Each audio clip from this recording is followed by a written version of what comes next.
Bonsoir à tous, ravi de vous retrouver pour une nouvelle édition sur Monaco Info. Dans ce JT de ce mardi 21 mai, Charles Leclerc sera notre invité.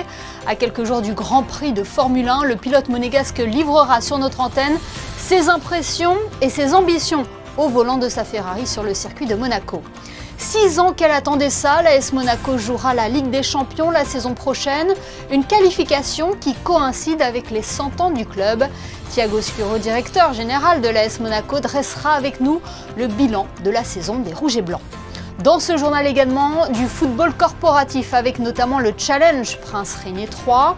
Puis nous vous proposerons un voyage culinaire dans le sud de l'Italie tout en restant à Monaco. Le compte à rebours est lancé avant le Grand Prix de Formule 1. Les écuries ont pris possession du paddock où les noms des pilotes s'affichent en grand. Un nom retient bien évidemment notre attention, mais aussi celui de tous les monégasques, c'est celui de Charles Leclerc qui s'apprête à découdre sur un circuit qu'il affectionne tout particulièrement. À peine de retour d'Italie, où il a signé une 3e place au Grand Prix d'Émilie-Romagne, Charles Leclerc est notre invité ce soir. Bonsoir Charles. Bonsoir. Merci de nous faire l'amitié d'être notre invité ce soir. Revenons tout d'abord sur votre podium sur le circuit d'Imola dimanche. Il n'y a rien de mieux pour aborder le Grand Prix de Monaco, hein. Oui, ça s'est plutôt bien passé. Bon, il y a bien sûr la première position, ça aurait été encore mieux, mais bon, un podium, c'est quand même positif. On n'est pas complètement satisfait avec un podium, mais c'est sûr qu'en Italie, c'était important quand même d'être sur le podium en face de tous les tifosi qui sont venus au circuit. Donc, c'était un week-end très spécial. Et là, maintenant, on enchaîne une autre semaine très spéciale pour moi avec le Grand Prix Monaco. C'est bon pour la confiance, 4e podium de la saison, et en plus, comme vous venez de le dire, devant les tifosi? Oui, enfin, c'était un week-end très important pour nous parce qu'on a amené des améliorations sur la voiture et c'était important de voir si les améliorations marchaient comme on le souhaitait, ce qui était le cas. Après, les caractéristiques du circuit d'Imola favorisaient pas forcément notre voiture, mais c'était important pour nous de prendre les plus gros points possibles et c'est ce qu'on a fait. Donc ça, c'est positif. Et maintenant, on se concentre sur Monaco en espérant être sur la première marche du podium cette fois. Oui, vous avez déclaré Monaco sera la bonne cette fois-ci. Comment vous appréhendez cette course à la maison? Moi, j'ai hâte, beaucoup de motivation. C'est un circuit extrêmement compliqué. On a fait pas mal de tours virtuels au simulateur pour préparer ce week-end. Donc, j'espère vraiment que ce sera le bon, mais en tout cas, on a tout fait pour que ça le soit. Et comme depuis le début de la saison, la qualif sera très importante, hein. Oui, la qualif est primordiale et encore plus à Monaco qu'ailleurs, parce que c'est un circuit où dimanche c'est très compliqué de doubler. Donc tout repose sur le tour de qualif le samedi, mais c'est aussi pour ça que ce week-end est autant apprécié par les pilotes. Charles, est-ce que c'est à Monaco que vous prenez le plus de plaisir à piloter malgré la pression de bien faire à la maison et la difficulté du circuit, de ce circuit qui a lieu en ville?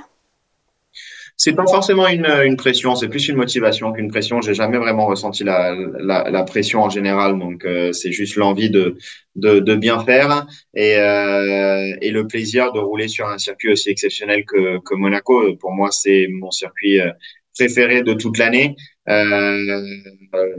On a une adrénaline qu'on a à Monaco, qu'on a nulle part ailleurs. Le fait de pousser les limites d'une voiture enfin, sans avoir le droit à l'erreur, c'est une sensation qui est tout simplement exceptionnelle. Donc oui, non, Monaco, c'est certainement mon circuit préféré de l'année. Vous l'avez dit, un Ferrari a apporté quelques changements sur votre monoplace. Est-ce que vous êtes plus à l'aise sur la SF24? Oui, c'était un petit peu mieux Imola. Il faut encore qu'on fasse quelques améliorations parce qu'on a une McLaren qui a eux aussi, ils ont amené pas mal de changements et ils ont fait un gros pas en avant. On a Red Bull qui reste la référence jusqu'à maintenant mais ça se resserre de plus en plus et la direction qu'on a pris avec les ingénieurs à Maranello, on en est plutôt content. Et je suis optimiste pour l'avenir. On a quelques autres pièces qui vont arriver d'ici peu, qui j'espère nous permettra de prendre l'avantage. Et puis il y a une nouvelle équipe autour de vous, l'arrivée de Frédéric Vasseur et puis de nouveaux ingénieurs. Oui, Fred, hein, ça fait 1 an et demi qu'on travaille ensemble et ça se passe super bien. Il a vraiment donné un nouvel ère à la Scuderia. Il a une vision très claire de ce qu'il veut faire de l'équipe. Et jusqu'à maintenant, ça se passe extrêmement bien. Il a fait un boulot exceptionnel. Charles, l'an dernier était une saison à oublier, ce sont vos mots. Et cette année, comment vous qualifiez ce début de saison? Écoutez, le début de saison est quand même plutôt positif, plus positif que celui de l'année dernière. Ça c'est clair et net. L'année dernière, c'était très difficile et la voiture nous permettait pas forcément de se battre même pour des podiums des fois. Cette année, on est beaucoup plus proche de la victoire. Il nous manque encore de l'avoir, mais on va essayer de le faire dimanche ici à Monaco. Mais la saison est partie sur un pas plus positif. Comme je dis, la saison va être très longue et il faut continuer à travailler. Oui, c'est la plus longue de l'histoire. Il y a 24 courses qui sont au programme cette saison. Et oui, non, c'est énorme et c'est assez fatigant, plus que pour nous les pilotes, parce que c'est vrai qu'on a la chance de voyager dans les meilleures conditions, d'arriver assez tard à la piste et de partir assez tôt, mais plus pour les mécanos et tout le team, c'est super contraignant. Donc c'est important de gérer tout le team de la meilleure des manières pour arriver à la course et ne pas faire des erreurs dans la dernière partie de saison, parce que chaque point sont importants. Donc ça, c'est sûr que ça va être quelque chose vraiment à considérer et à faire bien attention. Eh bien, merci beaucoup, Charles, d'avoir été notre invité ce soir sur Monaco Info. Et évidemment, on suivra de près votre participation au Grand Prix de Monaco. Un Grand Prix à suivre en direct sur Monaco Info. Merci. Merci à vous. Au revoir, bonne soirée. Et vous, allez-vous suivre ce Grand Prix de Monaco? Ressentez-vous l'effervescence autour de cet événement? Alban Gingembre est allé à votre rencontre pour le savoir. C'est génial, c'est la foule, c'est l'ambiance, c'est une super expérience. C'est le Grand Prix. Il y a beaucoup de monde et il faut avoir les informations sur toutes les routes, toute la circulation et toutes les choses. Ça va bien passer le Grand Prix, on a l'habitude. We stay here this weekend. We were also last year here for the Grand Prix of Monaco. And also we are from Holland, you know. My biggest fan is Max Verstappen and the second is Lando Norris. Estamos emocionados de venir a Mónaco a ver la Fórmula 1. Amazing week. Very happy for being part of this. Unfortunately, no. It's too crowded, so I prefer to watch Formula 1 Grand Prix on TV, so it's like more comfortable for me. Oui, je vous rappelle d'ailleurs que le Grand Prix de Monaco sera à suivre en direct sur notre antenne et ce dès jeudi avec les séances d'essai de Formule 3, de Formule 2 et de la Porsche Super Cup. Le Grand Prix qui impacte forcément vos conditions de circulation car c'est tout un pays qui s'adapte à l'événement. Comme chaque année, les maraîchers de la Condamine seront exceptionnellement délocalisés rue des Açores jusqu'à lundi 29 mai inclus. Le petit marché de Monacoville sera lui fermé ce vendredi. En basket, la Roca Team connaît son futur adversaire pour la demi-finale du championnat de France. Il s'agit de Bourg-en-Bresse, vainqueur hier face à Nanterre. La JL Bourg est l'une des rares équipes à avoir fait tomber les Monégasques cette saison. Cette demi-finale aura lieu le 23 mai à 21 h à Gaston-Médecin. Elle a clôturé sa saison dimanche dernier par une victoire face au FC Nantes. L'AS Monaco a atteint ses objectifs cette saison en se qualifiant pour la Ligue des Champions. Pour le dauphin du Paris Saint-Germain, l'heure est au bilan et son regard est déjà tourné vers la saison prochaine qui coïncidera avec les 100 ans du club. Pour en parler, nous sommes en duplex avec Thiago Scuro, directeur général de l'AS Monaco. Bonsoir. Bonsoir. Quelle saison de l'AS Monaco cette année? J'imagine votre entière satisfaction aujourd'hui. Yeah, we are all very happy in the club. The main goal for the season is achieved, driving us back to Champions League group stage, showing that AS Monaco is a strong club in the league. So yeah, we are pretty excited about what we did, but now more to come, new challenge. We have to prepare ourselves for the next chapter. Thiago, s'il y avait un mot pour qualifier cette saison, lequel serait-il et pourquoi? Yeah, to me it was about resilience a lot. Like when we see the whole season, we had a very strong beginning. We started pretty well, leading the league for a few weeks. Then we had an oscillation, I would say, November, December. We faced a lot of challenges in January, February with missing players for African Cup, for Asia, Takumi Minamino. And then we were able to back strong for the last third. And having a very, very good results on the last 6 games, allowing us to be where we finish. So I would say the resilience and the consistency to keep working and believing on the way we were doing everything. Hier, sur vos réseaux sociaux, vous avez remercié le président Dimitri Rybolovlev. Quels ont été ses mots dans le vestiaire dimanche à l'issue du match face au FC Nantes? Well, first, I have to highlight how important was the president during the season in different moments since the summer last year, supporting our decisions on the transfer market. We had some challenging decisions to be taken considering finance, and the president's support with the investments allowed us to make a very strong market, signing new players that made a strong impact on the pitch. Oui, et cette qualification en Ligue des Champions coïncide avec les 100 ans du club. La fête ne sera que plus belle l'année prochaine. Hein? Yeah, we had this pressure under us during the whole season, to be honest. Like having the century of the club in front, the ambition to be playing Champions League, to celebrate the 100 years anniversary was always a topic inside. Thiago Majecki a prolongé son contrat. Thilo Kehrer portera lui aussi le maillot rouge et blanc la saison prochaine. Est-ce que cela signifie que vous travaillez déjà sur le mercato? Yeah, we were very happy with the extension of Majecki. He deserved it. It's a very nice history in the club. It's been 4 years that he arrived, and he managed himself to become a very, very important player for the history of this season. Thilo also, we had an option with his club. We are happy to extend him. Yeah, we keep working. More to come on the following months. Et le capitaine, Wissam Ben Yedder, sera monégasque la saison prochaine? Well, we're still on discussions. We still don't know. We had the first conversation yesterday. We have another one today. We hope to finish this topic until the end of the week. The most important is that everything is being managed in a very respectful and good way for both parties. And that's what we expect until then. Eh bien, merci beaucoup, Thiago Scuro, d'avoir été avec nous ce soir et félicitations pour cette très belle saison cette année. No, thank you. Merci beaucoup. Dage Monego. On reste dans le football, mais corporatif cette fois-ci, avec le Challenge Prince Régnier III et le trophée Ville de Monaco. Tout au long de l'année, les entreprises participantes se sont affrontées pour atteindre les finales de ces deux compétitions qui ont eu lieu lundi au Stade Louis II. Le reportage sous la pluie de Justin Hadel et Camille Caloni. L'heure des finales a sonné. Après une saison entière, les joueurs des différentes entreprises ou entités participantes se connaissent bien. Pour l'organisation, ce type de compétition inter-entreprise est une bonne chose pour la principauté. Il faut bien comprendre que les entreprises sont comme les autres, ont besoin de se rapprocher, d'avoir leurs employés qui puissent donc trouver un terrain d'entente, et on ne fait pas que le football. Premier match à 17 h, la finale du 29e Trophée Ville de Monaco, opposant les Carabiniers du Prince à la mairie de Monaco. Une rencontre intense, score final 2-1 pour les Carabiniers qui s'imposent malgré la pluie.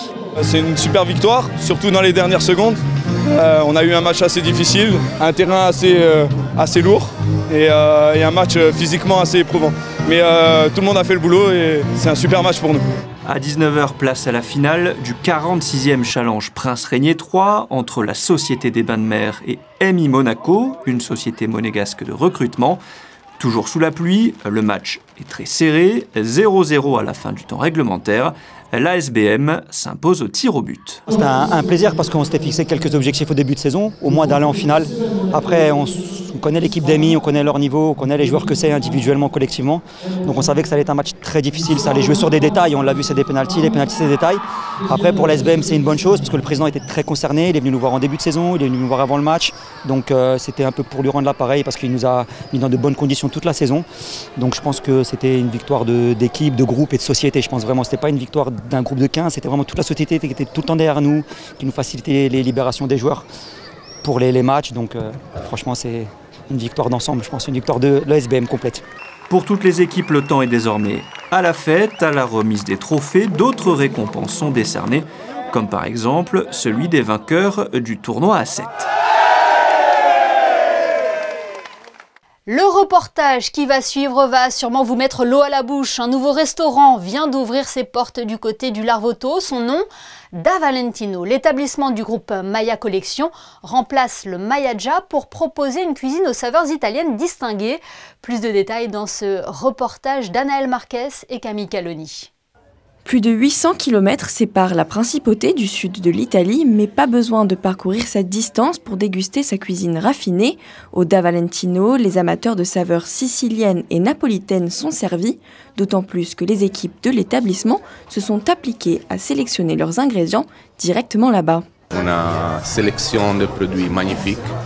On a fait j'espère un bon travail. On a cherché tous les produits dans le sud, principalement dans le sud.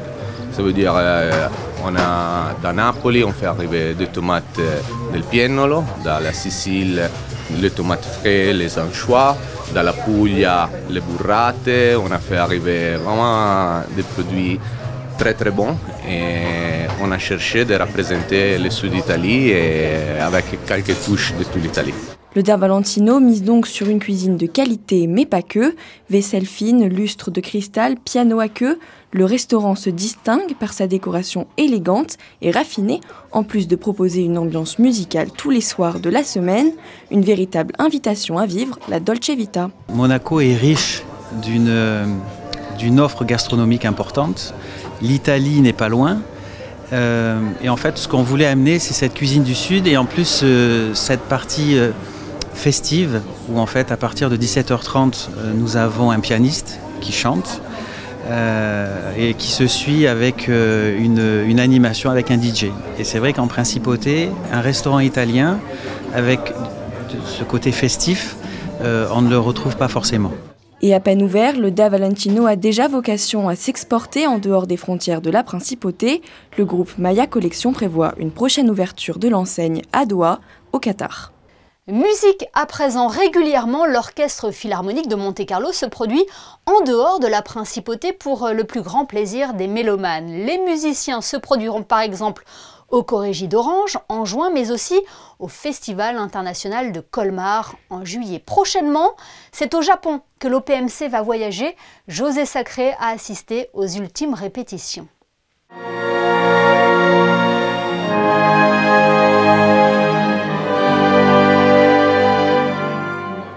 Du 25 mai au 1er juin, l'Orchestre Philharmonique de Monte-Carlo sera en tournée au Japon pour y donner 7 concerts à Osaka, Chiba, Nagoya, Kyoto, Yokohama et 2 concerts à Tokyo sous la direction de Kazuki Yamada. From the beginning, I adored to take OPMC to Japan to introduce the OPMC is such a great orchestra. I really want to introduce OPMC for Japanese audience. It's the main reason.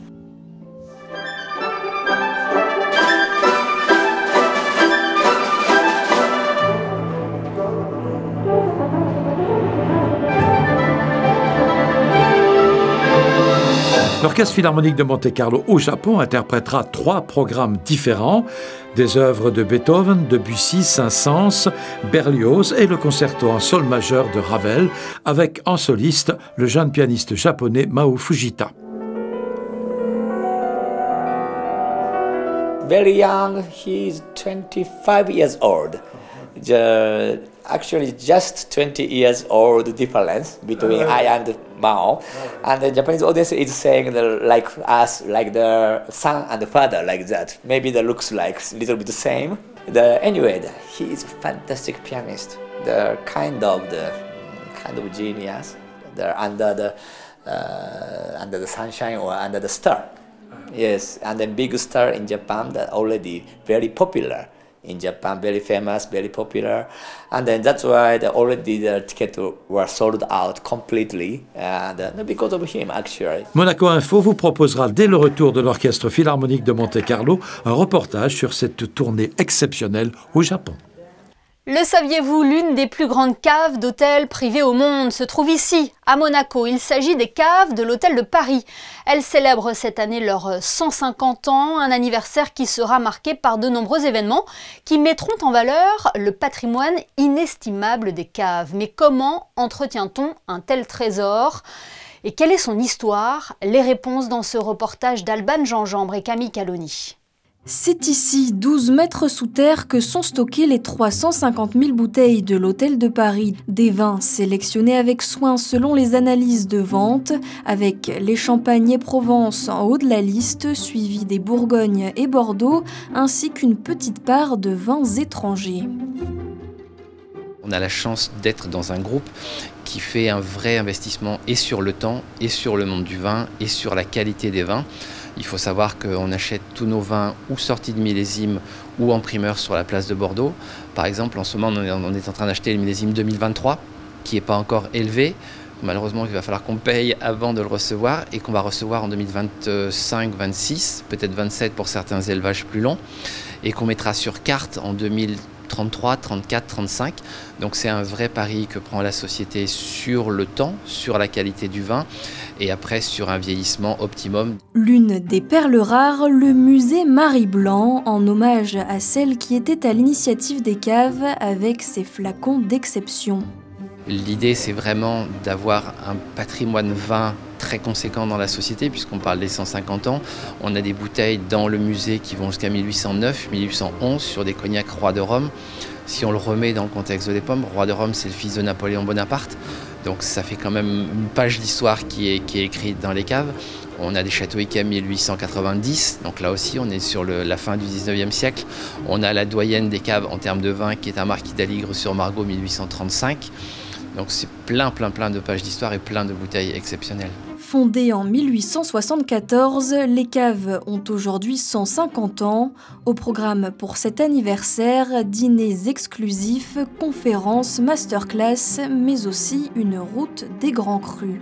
On a proposé des vins au verre, grands crus, sur l'ensemble de nos points de vente F&B. C'est-à-dire que vous allez avoir un QR code qui va permettre à notre client de voir un petit peu cette route des grands crus tout au long de notre resort et pouvoir déguster. Autre surprise, le cognac des caves de l'Hôtel de Paris qui est remis au goût du jour. On a des eaux de vie qui goûtent entre 30 et 60 ans d'âge et c'est un produit exceptionnel. On a fait des tirages de 50 centilitres et c'est un produit vraiment exclusif. Riches de leur succès, les caves de l'Hôtel de Paris font peau neuve et s'agrandissent. Elles devraient être métamorphosées d'ici 2025. Place à présent à vos prévisions météo et pour cela Frédéric Elion nous a rejoint en studio. Bonsoir Frédéric, est-ce que le beau temps va perdurer en principauté ? Effectivement Émilie, encore une belle journée ensoleillée. Mercredi, quelques passages nuageux sont attendus, mais le soleil brillera du matin au soir avec des températures comprises entre 16 et 21 degrés. Le vent se calmera avec des rafales à 25 km/h. Mercredi 22 mai, ça ne se joue pas grand-chose Émilie, ce sera à la Saint-Émile. Sur un malentendu, ça peut passer. Merci Frédéric et merci à vous de nous avoir suivis.